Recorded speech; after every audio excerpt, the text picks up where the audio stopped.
Berbagai upaya telah dilakukan, namun nyatanya belum mampu menahan laju pandemi yang meluncur ke segala penjuru. Nyawa terus melayang, berbagai sumber daya sedikit demi sedikit mulai menipis. Pekerjaan sebagai salah satu kunci keberlangsungan hidup manusia telah banyak diistirahatkan. Manusia digiring ke dalam rumah agar selamat dari bahaya wabah. Dalam kesempitan, ketakutan yang paling akut ialah bayangan kehabisan pangan. Hantu kelaparan seperti terus membuntuti rasa takut. Bagi segelintir orang yang menguasai hampir separuh aset negara, situasi pandemi bisa teratasi tanpa harus terhimpit dalam frustasi. Mereka punya segudang tabungan yang mampu bertahan bahkan sampai 7 turunan. Stok makanan bagi mereka bukanlah perkara susah. Sebaliknya prahara melanda kebanyakan orang yang tergolong ekonomi susah. Keberlangsungan hidup selama pandemi menjadi taruhan. Mampukah mereka bertahan? Andai saja wabah ini belum lekas sirna dan cadangan sumber daya negara semakin melemah, maka ancaman kelaparan tentu menjadi nyata di depan mata. Jika itu menyata, maka yang tersisa hanyalah hasrat kebinatangan manusia.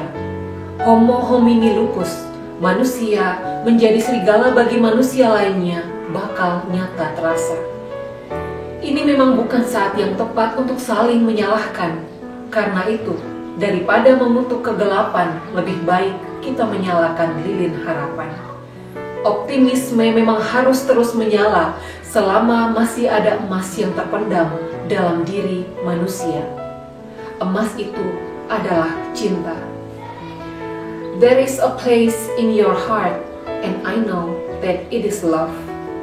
Demikian Michael Jackson mengawali lagunya Heal the World. Dengan saling berbela rasa, kita tak hanya menyelamatkan mereka yang terpapar dan terdampak, tetapi juga menyelamatkan diri kita dari ancaman terburuk penyebaran corona. Musuh bersama ini kita jadikan sarana untuk menggali kekuatan cinta yang tersembunyi di dalam diri manusia. Selama ini, emas yang terpendam itu dibaluti lumpur ketamakan, individualisme, egoisme, dan keserakahan yang terlanjur menjadi gaya hidup manusia. Akibatnya, kesenjangan ekonomi merajalela, degradasi kemanusiaan menjadi cerita klasik peradaban, serta rusaknya alam sebagai organ lain dari tubuh manusia.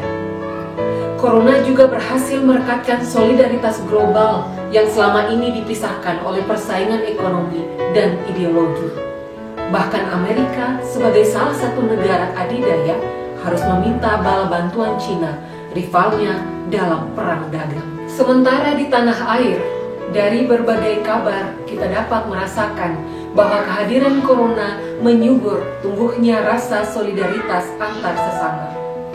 Itu dibuktikan oleh berbagai individu, komunitas, dan organisasi yang berinisiatif menggalang bantuan serta berbagi sembako kepada orang miskin. Tak sedikit pula yang rela berbagi dari berbagai kekurangannya. Solidaritas sosial memang menjadi pertahanan terakhir untuk melawan musuh bersama.